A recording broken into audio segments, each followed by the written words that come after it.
배나영의 보이스 플러스. 오늘은 정재승 박사님이 쓰신 12발자국 읽어볼까 합니다. 정재승 교수님은 알쓸신잡에서 곰푸 같은 굉장히 귀여운 캐릭터로 나오셨었죠.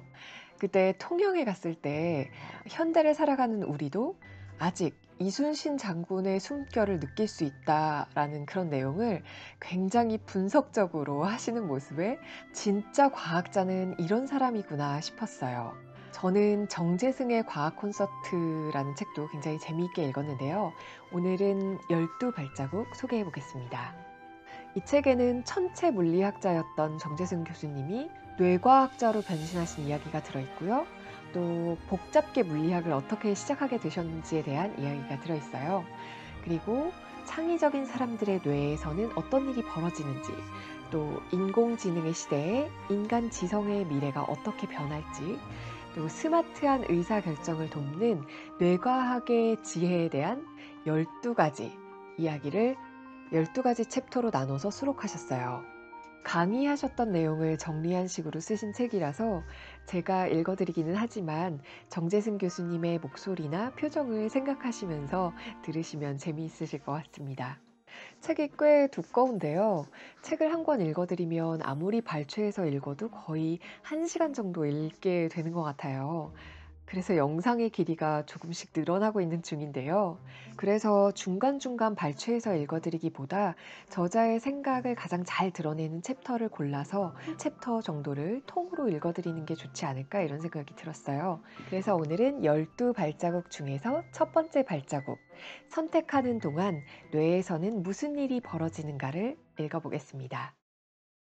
12발자국 정재승, 어크로스. 정재승, 뇌를 연구하는 물리학자. 카이스트에서 물리학 전공으로 학부를 졸업하고 같은 학교에서 석사와 박사 학위를 받았다. 예일대학교 의대 정신과 연구원, 고려대학교 물리학과 연구교수, 컬럼비아 대학교 의대 정신과 조교수를 거쳐 현재 카이스트 바이오 및 뇌공학과 교수 및 문술 미래전략대학원장으로 재직 중이다. 프롤로그. 인간이라는 숲으로 난 12발자국. 이 책의 제목인 12발자국은 인간이라는 경이로운 미지의 숲을 탐구하면서 과학자들이 내디딘 12발자국을 줄인 것입니다. 저는 이 책의 제목을 궁리하면서 소설가 움베르토 에코의 소설의 숲으로 6발자국을 떠올렸습니다. 인간의 숲속으로 들어가 인간의 본질과 대면하기 위해서는 수만 발자국의 탐험이 필요할 것입니다. 이제 겨우 뗀 12발자국은 그 첫걸음이라 하겠지만 기꺼이 과학자들과 함께 탐험에 합류해 주세요. 우리가 당연하게 믿고 있던 사실들이 전복되는 유쾌한 경험을, 통념과 익숙한 상식의 관성에서 벗어나는 자유로움을 만끽하실 수 있을 겁니다. 인간은 과학적으로 탐구하기엔 너무 복잡한 존재이지만 과학 아닌 것으로 탐구하기엔 너무 소중한 존재입니다. 조심스럽게 내딛는 12발자국이 누군가에게 삶을 성찰하고 사회를 통찰하는 사유의 증거가 되길 기대합니다. 2018년 6월 18일 새벽 카이스트 연구실에서 첫 번째 발자국. 선택하는 동안 뇌에서는 무슨 일이 벌어지는가? 삶과 우주, 그리고 모든 것에 관한 궁극의 질문에 대한 답은 42입니다. 딥소트가 위험있고 냉정하게 답했다. 더글러스 애덤스의 은하수를 여행하는 히치하이커를 위한 안내서 중에서. 안녕하세요. 카이스트 바이오 및 뇌공학과에서 학생들을 가르치고 연구하는 정재승입니다. 이렇게 강연에 와주신 모든 분들께 진심으로 감사드리고 또 무척 반갑습니다. 오늘 강연 주제는 의사결정과 선택입니다. 제 주요 연구 분야이기도 합니다. 지금부터 저는 인간의 선택이 얼마나 다양한 색깔과 모양을 지니고 있는지 말씀드리려고 합니다. 마시멜로 탑을 쌓는 방법. 자, 이제 한 번쯤 들어보셨을 마시멜로 챌린지라는 게임으로 선택 이야기를 시작하겠습니다. 원래 이 게임은 미국의 디자인 회사인 아이데오의 피터 스킬먼이 고안한 것으로 과학자들 사이에서 이미 유명했지만 많은 사람들에게 널리 알려진 계기는 톰 우잭이라는 학자가 했던 실험 내용이 테드에 소개되면서부터입니다. 마시멜로 챌린지 게임의 룰은 매우 간단합니다. 서로 처음 보는 사람 4명이 둥근 테이블에 둘러앉습니다. 그들에게는 20가닥의 스파게티 면과 접착 테이프, 실, 그리고 마시멜로 1개가 주어집니다. 그들은 이 재료들을 이용해 탑을 쌓아야 합니다. 주어진 시간은 단 18분. 탑의 모양은 어떻게 만들어져도 상관없고요. 종료 시점에 이 탑이 어딘가에 기대지 않고도 온전히 스스로 서 있을 수 있을 때 바닥에서부터 마시멜로까지의 높이를 탑의 높이로 정의하고 높이가 가장 높은 팀이 이기는 게임입니다. 이 게임을 해보면 굉장히 다양한 방식으로 탑을 쌓을 수가 있는데 우잭은 직업군에 따라 마시멜로 탑을 쌓은 방식과 결과가 다르다는 사실을 테드에 소개하면서 이 게임을 널리 알리게 됩니다. 우선 우잭은 미국 경영대학원 학생들이나 변호사처럼 소위 가방끈이 길다고 하는 명석한 사람들이 쌓은 탑의 높이가 유치원생들이 쌓은 탑의 높이보다 현저히 낮다는 충격적인 결과를 보여줍니다. 그들이 탑을 쌓는 과정도 매우 전형적입니다. 세션이 시작되면 그들은 먼저 자기소개를 한 후에 주로 명함을 돌리죠. 어떻게 이 과제를 수행할지 계획을 짭니다. 우리 이렇게 해볼까? 아니야, 그렇게 하면 안 되지. 이렇게 하면 더 잘 될 것 같아. 이렇게 다양한 가설과 나름의 원리를 바탕으로 여러 가지 계획들을 짜고요. 계획이 확정되면 거기에 맞춰서 쌓습니다. 17분 50초까지 열심히 계획에 맞춰 탑을 쌓다가 마지막에 탑 위에 마시멜로를 올려놓으며 짜잔 하고 결과를 기다립니다. 그러면 마시멜로 탑은 대개 무너진다는 겁니다. 처음에 어떻게 탑을 쌓을지 계획하고 그 다음에는 계획에 맞춰 성실히 탑을 쌓고 마지막에 결과를 살펴보는 것까지 너무나 당연한 프로세스여서 그들이 뭘 잘못했는지 모르시겠죠? 하지만 유치원생들은 전혀 다른 방식으로 18분을 보낸다는 겁니다. 물론 그들의 결과가 훨씬 더 좋고요. 우선 명함을 주고받지 않습니다. 자기소개도 하지 않고 바로 말을 놓습니다. 무엇보다 계획을 세우지 않습니다. 일단 재료를 가지고 탑을 만들어 봅니다. 그래서 성공하면 다음에 좀 더 높은 탑을 쌓죠. 다리를 붙이고 가지를 뻗고 안테나를 올리는 방식으로 탑의 높이를 올립니다. 그래서 18분 동안 적게는 3개, 많게는 6개의 탑을 완성합니다. 유치원생들은 어떻게 쌓을 것인가에 대해 아무런 계획 없이 출발합니다.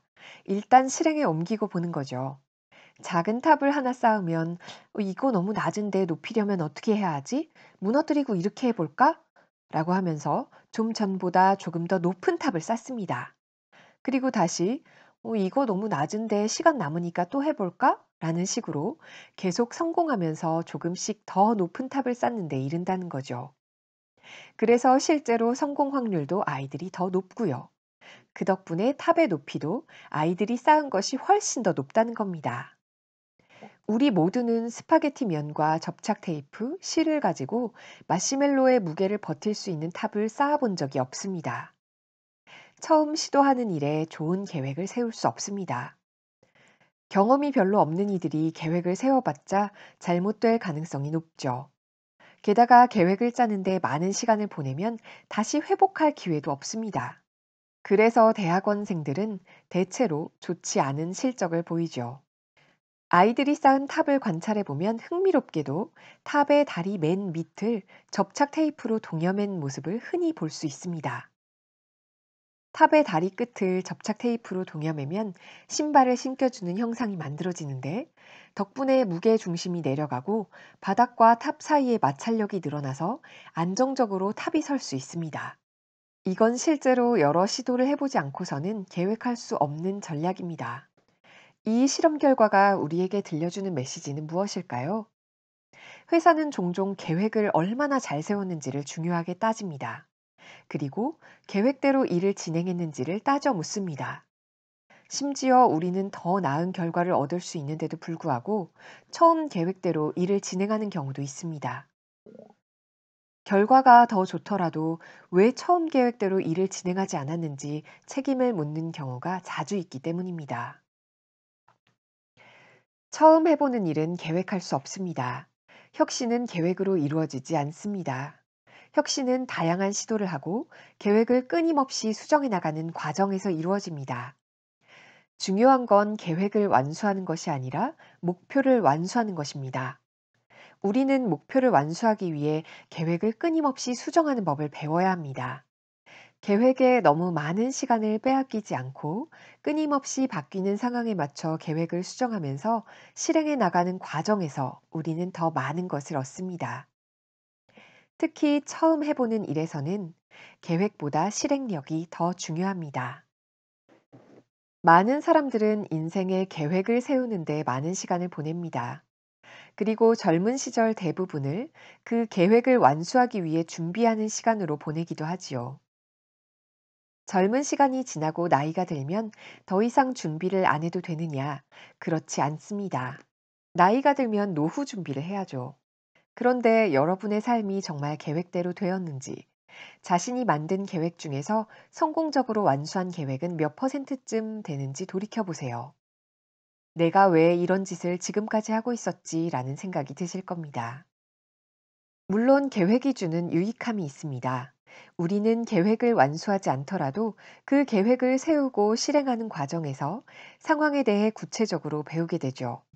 그래서 추천하고 싶은 것은 일단 간단히 계획을 세우고 한번 실행해 보라는 겁니다.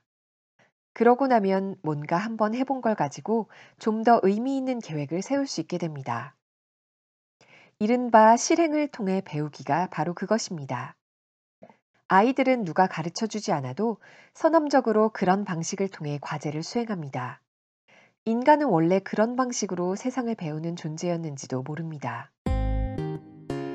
1등 상금의 함정.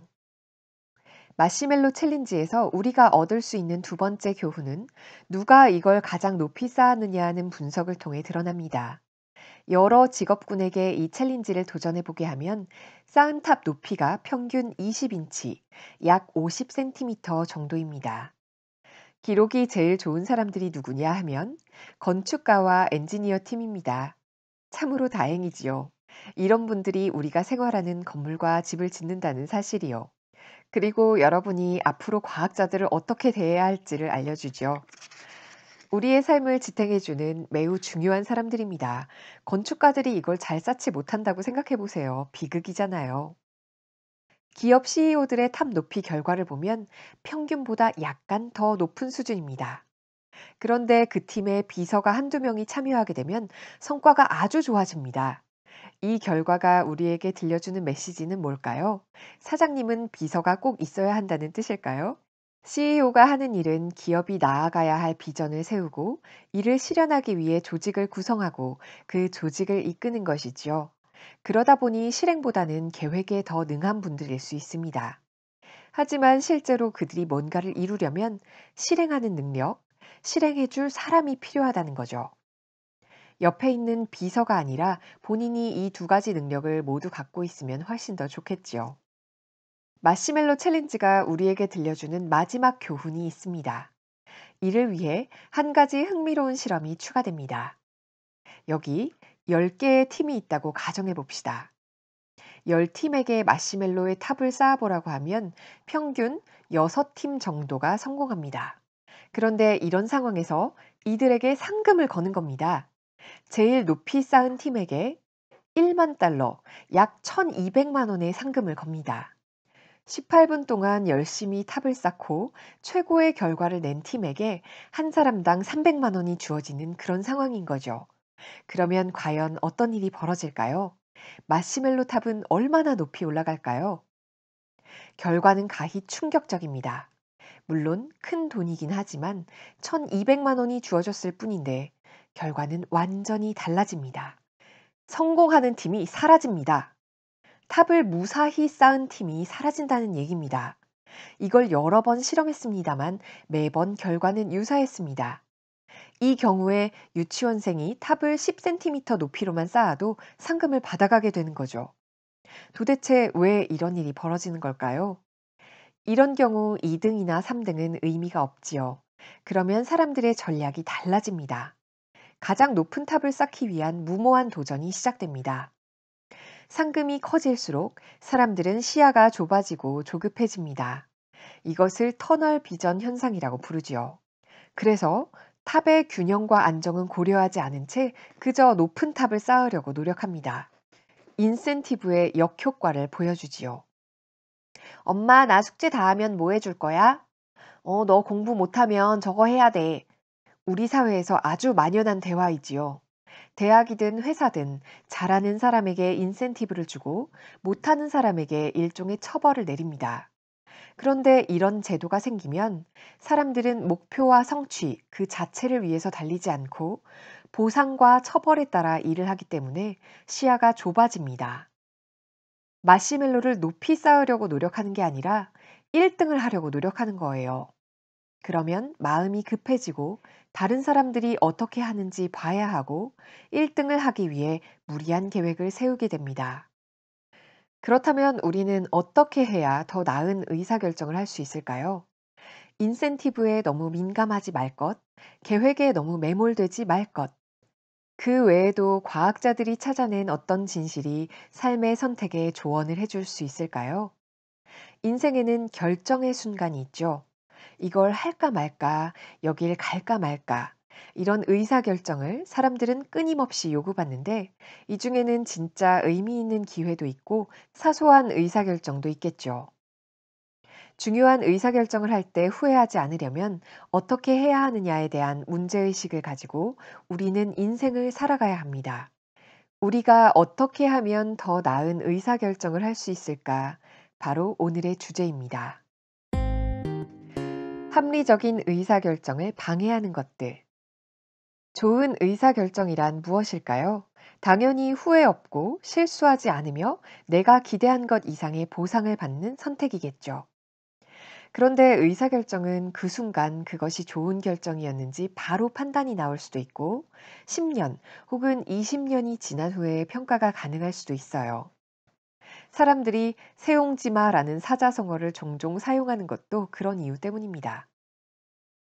그래서 학자들은 좋은 의사결정을 하려면 어떻게 해야 하는지에 관한 다양한 연구들을 수행해 왔습니다. 70% 확신이 들면 실행하라. 우리가 가진 적절하지 않은 의사결정 패턴 중 하나는 해야 할 의사결정을 안 하는 경우가 많다는 겁니다. 나이 들어 가장 많이 하는 후회 중 하나가 이거 괜히 했다라는 후회보다 내가 그때 그걸 했어야 했는데 라는 후회라고 합니다. 그러니까 우리는 망설이다가 실행에 옮기지 못하고 그냥 기회를 놓치는 경우가 생각보다 많다는 겁니다. 의미 있고 중요한 의사결정일수록 판단하는 데 더 많은 시간을 들이죠. 오히려 사소한 의사결정은 가볍게 시도해 볼 수 있지만 인생의 중요한 결정일수록 기회를 놓치는 경우가 많습니다. 그렇다면 사람들은 왜 안 하느냐? 99%, 95% 혹은 최소한 90% 이상의 확신이 드는 상황이 되어야 고백을 하고 지원을 하고 선택을 한다는 거죠. 그런데 실제로 살다 보면 90% 이상으로 여러 조건이 맞고 확신이 드는 경우는 극히 적습니다. 그래서 어느 정도 확신이 들면 우선 실행에 옮길 필요도 있습니다. 마시멜로 챌린지의 유치원생 전략처럼 말이죠. 일단 한번 만들어 보는 거죠. 잘못되었으면 다시 고치면 되고요. 70% 룰이라는 것이 있습니다. 70% 정도 확신이 들면 95% 확신이 들 때까지 기다리지 말고 일단 의사결정을 하고 실행에 옮기라는 겁니다. 어떤 상황에서든지 항상 주저하시는 분들에게 권해드리고 싶은 방법입니다. 아직 결정하지 않은 상태를 오랫동안 방치하지 말라는 얘기입니다. 그런 사람들이 훨씬 더 많거든요. 지금 리더의 자리에 있다면 지금까지 인간의 의사결정이 얼마나 비합리적이고 어리석은지 다양하게 살펴보았는데요. 그렇다면 좋은 의사결정이란 무엇일까요? 어떻게 해야 하는 걸까요? 만약 저에게 물으신다면 적절한 시기에 적절한 의사결정을 한 후 빠르게 실행에 옮기고 잘못됐다고 판단되면 끊임없이 의사결정을 조정하라고 말씀드리고 싶습니다. 이것이 의사결정을 연구하는 과학자들이 사회적 성취를 이룬 사람들을 연구해서 찾아낸 훌륭한 의사결정법입니다. 우선 적절한 선택을 하는 것도 중요하지만 그걸 적절한 시기에 하는 것이 무엇보다 중요합니다. 사회적 성취를 이룬 사람들의 공통된 특징은 의사결정에 필요한 정보를 매우 성실히 모은다는 겁니다. 가만히 있으면 알게 되는 정보를 수동적으로 쌓아놓는 게 아니라 꼭 필요한 정보들을 적극적으로 모은다는 거예요. 그래야 가장 적절한 시기에 의사결정을 할 수 있거든요. 그리고 내 의사결정이 잘못되었다는 걸 알게 되면 혹은 새로운 정보가 추가로 들어오거나 상황이 바뀌게 되면 의사결정을 조정한다는 겁니다. 때로는 바꾸고 심지어 번복합니다. 이게 성공한 사람들의 의사결정법이라는 거예요. 그런데 우리는 대개 신중하게 의사결정을 해야 한다고 생각합니다. 확신이 들 때 의사결정을 하고 신중하게 한 결정인 이상 한 번 결정하면 우직하게 밀고 나가야 한다고 생각합니다. 이게 우리가 하는 전형적인 의사결정 패턴입니다. 하지만 확신하고 내린 의사결정도 심지어 틀릴 수 있거든요. 그럼 즉시 바꿔야 하는데 절대로 바꾸지 않죠. 하지만 리더가 커뮤니케이션을 많이 하는 유형이라면 의사결정을 바꾸더라도 리더십에 문제가 되지 않는다는 것이 중론입니다. 중요한 건 의사결정을 관철하고 완수하는 것이 아니라 목표를 완수하는 것임을 훌륭한 리더들은 알고 있습니다. 여기서 한 가지 알아두어야 할 것은 젊은 시절 현명한 의사결정을 했던 리더라도 나이가 들면, 여기 어르신들도 계신데 죄송합니다만, 실책을 범하게 됩니다. 그들은 젊은 시절의 경험을 바탕으로 적절한 시기에 의사결정을 하는 게 얼마나 중요한지를 절감했기 때문에 의사결정이 점점 빨라집니다. 그러면서 자신의 직관과 직감이 발달했다고 생각하죠. 문제는 나이가 들면서 젊은 시절과는 달리 의사결정을 바꾸거나 조정하는 유연한 사고는 점점 줄어들게 된다는 것입니다. 인간의 뇌가 보이는 자연스러운 특징입니다. 나이가 들수록 인지적 유연성이 떨어집니다. 인지적 유연성이란 상황이 바뀌었을 때 자신의 전략을 바꾸는 능력을 말하는데 그걸 잘 못하게 돼요. 의사결정이 빨라졌으니까 잘못될 가능성은 조금 더 높아졌을 텐데 고집스럽게 안 바꾸니까 자신의 성공 사례에 오히려 발목이 잡혀 결국 실패하는 경우가 발생한다는 거죠. 역사학자 아놀드 토인비가 말하는 이른바 휴브리스, 지나친 자기 과신이 바로 이런 겁니다. 영웅은 결국 자신을 영웅으로 만들어준 경험에 발목이 잡히는 거죠. 우리는 나이가 들었는데도 불구하고 생각이 늘 열려 있으신 분들, 그래서 자신이 잘못했다는 걸 인정하고 의사결정을 바꿀 수 있는 분들, 젊은이의 말을 경청하고 자신과 생각이 다른 사람의 의견을 중요하게 생각하는 어르신들을 매우 존경합니다. 그리고 그러기가 매우 힘들다는 것을 잘 알죠. 울릭 나이서라는 사회심리학자가 했던 실험 하나를 소개하겠습니다. 1986년에 미국 우주왕복선 챌린저호가 지구 밖으로 발사됐다가 폭발한 사건이 있었습니다. 챌린저호에는 당시 고등학교 교사였던 민간인 우주인이 함께 타게 돼 훈련받는 모습이 뉴스에 종종 소개되어 더욱 주목을 받았죠. 그런데 발사되던 날 우주로 날아오른 지 73초 만에 폭발하는 모습을 온 국민이 TV에서 생중계로 보게 된 겁니다.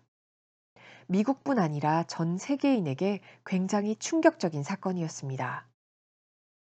나이서 교수는 챌린저호가 폭발한 다음 날 자기 수업을 듣는 106명의 학생에게 이 불행한 사건을 언제 어디서 누구와 함께 들었는지 물어봤어요. 어떤 상황에서 누구와 같이 있다가 이 소식을 접했는지를 종이에 상세히 쓰게 했지요. 그러고 나서 2년 반 후에 그 학생들을 자신의 연구실로 다시 불렀어요. 그리고 면담을 한 거죠. 그 면담에서 나이서 교수는 학생들에게 2년 반 전에 챌린저호가 폭발했을 때 당신은 그 소식을 언제 어디서 누구와 함께 들었나요? 라고 물어보았습니다. 그랬더니 학생들의 25%가 완전히 다른 기억을 얘기하더라는 거예요. 엉뚱한 곳에서 자기가 그걸 들었다고 말하더라는 거죠. 게다가 나머지 학생들의 대다수도 세부 사항이 마구 틀리더라는 거예요. 겨우 10%도 안 되는 학생들만이 그때 상황을 제대로 기억하고 있더라는 겁니다. 이 연구 결과는 아무리 인상적인 사건이라고 해도 2년 반이 지나면 그것을 정확히 기억할 가능성은 10%도 채 되지 않는다는 사실을 일깨워 줍니다. 우리의 기억은 쉽게 왜곡되고 과장되고 지워지죠. 그런데 이 연구에서 흥미로운 점은 바로 이제부터입니다. 나이서 교수는 잘못된 기억을 얘기했던 90%의 학생들에게 그들이 2년 반 전에 쓴 종이를 보여주면서 어떤 반응을 보이는지 몰래 녹화했습니다. 그들은 과연 진실과 대면했을 때 어떤 반응을 보였을까요? 몇몇 학생들은 순순히 자신의 기억이 잘못됐다는 걸 인정했습니다. 아, 제가 이렇게 썼군요. 이걸 보니까 생각이 나네요. 맞습니다. 제 기억이 틀렸습니다. 그런데 학생들 중 상당수가 교수님, 글씨체를 보니 제가 쓴 글이 맞고 교수님께서 무슨 말씀을 하시려는지 알겠는데요. 근데 이거 아니에요. 제 머릿속에 있는 게 맞아요. 제가 방금 말씀드린 게 사실입니다. 라고 확신하더라는 겁니다. 다시 말해, 거부할 수 없는 증거를 내밀어도 지금 자신의 머릿속에 있는 것만을 확신하는 사람들이 상당수 있다는 거예요. 확신은 내가 그것을 어디에서 들었느냐, 내가 알고 있는 사실을 뒷받침해 줄 증거가 얼마나 되느냐로만 정해지는 것이 아니라 사람마다 확신하는 성향이 다르고 그것에 영향을 받는다는 겁니다. 우리 모두에게는 내가 알고 있는 것이 진실이 아닐 수도 있다. 저 사람이 저걸 믿는 데에는 나름 이유가 있지 않을까라는 태도가 필요합니다. 나와 다른 의견과 미적 취향에 너그러워져야 합니다. 다양성을 존중해야 합니다. 내가 알고 있는 것에 대한 확신을 제고하고 늘 회의하고 의심해 보는 사람. 그래서 결국 자기 객관화를 할 수 있는 사람이 더 나은 의사결정을 할 수 있습니다. 나와 다른 생각들을 끊임없이 포용하고 들어보려는 사람이 우리 사회에 많아져야 합니다. 사람들이 갖기 어려운 미덕 중 하나가 겸손함과 결단력입니다. 내 의사결정에 대해서 확신하지 않고 끊임없이 회의하고 남에게 강요하지 않는 것. 그렇다고 우유부단해서 결정을 못 내리는 것이 아니라 적절한 때가 되면 의사결정을 하고 과감하게 실행에 옮기는 사람. 유치원생들처럼 끊임없는 실행을 통해 배우는 사람이 되어야 합니다. 끊임없이 회의하고 의심하되 다양한 시도를 통해 세상을 배우는 사람이 되시길 바랍니다. 나만의 지도를 그리는 법. 마지막으로 제가 겪은 에피소드 하나를 말씀드리며 강연을 마무리하겠습니다. 제가 2008년에 터키의 한 의학회로부터 강연 초청을 받았어요. 이스탄불 옆에 테키르다라는 작은 도시에서 학회가 열리는데 제가 했던 주의력 결핍 과잉 행동 장애 아동에 대한 뇌파 연구에 대해 발표해 달라는 초청이었습니다. 덕분에 터키를 처음 가게 됐습니다. 이스탄불 비잔틴 제국의 수도, 동서양이 만나는 곳. 그래서 굉장히 설레는 마음으로 터키로 떠났습니다. 테키르다까지 이스탄불에서 차로 2시간 정도 걸린다고 해서 공항에서 차를 빌리고 운전해서 가야겠다고 생각했습니다. 그 학회에서 보내준 자료들을 모두 프린트해서 가방에 넣고 11시간 넘게 비행기를 타고 이스탄불에 내렸습니다. 학회 발표 당일 오후 1시 도착이었습니다. 제 발표는 그날 저녁 8시로 예정되어 있었습니다. 제 발표가 학회의 마지막 발표였습니다. 혹시나 늦을지 모르니까 저를 맨 마지막 연사로 해달라고 요청했었거든요. 이스탄불에서 내려서 차를 빌리고 태어나서 처음 가보는 테키르다라는 곳으로 지도를 옆에 끼고 출발했습니다. 정말로 2시간 정도 운전하니 테키르다가 나오더군요. 그런데 생각해보니까 학회가 테키르다에서 열린다는 건 알겠는데 테키르다 어디에서 하는지는 모르겠는 거예요. 제가 터키의 학회에 발표하러 간다는 사실은 몇 달 전에 결정됐는데 그동안 그 학회가 테키르다 어디에서 열리는지에 대해서는 한 번도 물어본 적도 주최 측으로부터 들어본 적도 없다는 걸 그제야 알게 된 거죠. 저는 아마도 테키르다가 아주 조그만 동네라고 생각했던 모양입니다. 제가 가면 축환영 같은 플래카드가 붙어 있고 도저히 길을 잃을 수 없는 상황에서 여기구나 하고 바로 알 수 있으리라 생각했던 거죠. 알고 보니 테키르다는 우리나라로 따지면 일산 정도 크기의 도시였어요. 도착했더니 오후 4시 무렵 제 강연은 저녁 8시. 차를 타고 미친 듯이 테키르다의 구석구석을 돌아다니기 시작했습니다. 학회가 열릴 법한 곳들을 뒤지기 시작한 겁니다. 제일 먼저 큰 호텔로 가서 여기서 혹시 오늘 학회가 열리고 있나요? 라고 묻고 아니라고 하면 그러면 혹시 어디서 열릴 것 같으세요? 라고 묻고 다음 호텔로 가서 같은 짓을 반복했습니다. 큰 호텔들을 다 돌아다녔는데 결국 허탕이었습니다. 두 번째는 대학. 대학 캠퍼스를 돌아다니면서 플래카드를 봤는데 어디에도 없어요. 시간은 거의 7시 반. 이제 30분밖에 안 남았는데 저는 덩그러니 그 도시 한복판에 있는 거예요. 이제는 전략도 없어요. 인터넷에 들어가서 그 학회를 막 찾았는데 어느 웹페이지에도 테키르다까지만 나와 있었어요. 운전하면서 미친 듯이 도시를 헤매는데 라디오에서 8시 15가 울리더군요. 저는 아직도 그 도시 한복판에서 운전을 하고 있는데 말이죠. 그런 상황이 되니까요.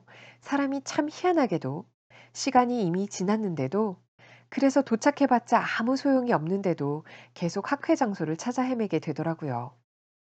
밤 10시까지 그 도시를 정처 없이 돌아다녔습니다. 학회가 도대체 어디에서 열렸던 걸까 생각하면서 사실 밤 10시에 그 학회가 어디에서 열리는지를 알게 된다 한들 무슨 의미가 있겠어요. 다 끝났을 텐데요. 그런데도 미친 듯이 계속 돌아다니는 거예요. 그 도시를, 그 지도를 보면서요. 차로 테키르다를 돌아다니는 4시간 동안 아, 나는 이제 학계에서 매장되는 것인가? 다시 터키에 입국할 수 있을까? 너무 미안하다. 제 머릿속에서 온갖 생각들이 다 났겠죠. 제가 오늘 이 강연에 안 왔다고 한번 상상해 보세요. 그렇게 그 도시를 미친 듯이 돌아다니고 나서 10시쯤 되어서야 제정신이 들더라고요. 자, 이제 깨끗하게 포기. 마음 깊숙한 곳에 엄청난 짐이 있으나 그쯤 되니까 자포자기가 되더라고요. 그러고 나서 저는 아까 돌아다니면서 봐두었던 작은 호텔에 들어가서 잤어요. 여러분이 생각하시는 그런 반전은 없습니다. 아침에 일어났더니 학회 장소가 바로 이 호텔이었더라 같은 그런 일은 벌어지지 않아요. 그건 영화에서나 벌어지는 일이에요. 그 호텔에서 그냥 푹 잤어요. 아침에 일어나서 그 마을에서 제일 경치가 좋은 레스토랑에서 아침을 먹었어요. 어제 봐두었던 제일 좋은 산책로를 걸었고, 제일 근사한 호텔에서 점심도 먹었어요. 바닷가를 걷고 산도 탔어요. 저는 그날 늦은 오후가 되어서야 이스탄불로 돌아왔어요. 그런데 이스탄불로 돌아오는 차 안에서 저는 깊은 깨달음을 얻었어요. 제가 전날 미친 듯이 도시를 돌아다녔잖아요. 그랬더니 머릿속에 테키르다 지도가 훤히 그려지는 거예요. 그래서 아침은 어디서 먹고 싶다. 여길 걷고 싶다. 점심은 여기서 먹으면 좋겠다. 이 산을 올랐으면 좋겠다. 이 꽃길을 다시 가봤으면 좋겠다. 이런 생각이 들더군요. 제가 그 도시의 진짜 좋은 곳을 모두 즐기고 돌아왔습니다. 여러분 혹시 도시에서 길을 잃은 적이 있으세요? 내가 어디로 가야 할지 모르고 그래서 미친 듯이 돌아다녔더니 그 도시를 잘 알게 되는 저에게는 바로 그게 인생의 큰 경험이었어요. 우리는 평소 길을 잃어본 경험이 별로 없죠. 길을 잃어본 순간 우리는 세상에 대한 지도를 얻게 됩니다. 우리는 적극적으로 방황하는 법을 배워야 합니다.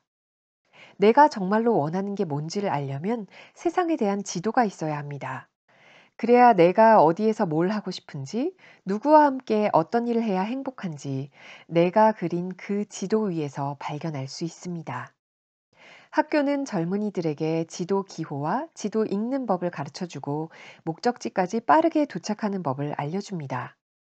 학교는 학생들이 길을 잃지 않게 하려고 길찾기를 열심히 훈련시켜 세상에 내보냅니다.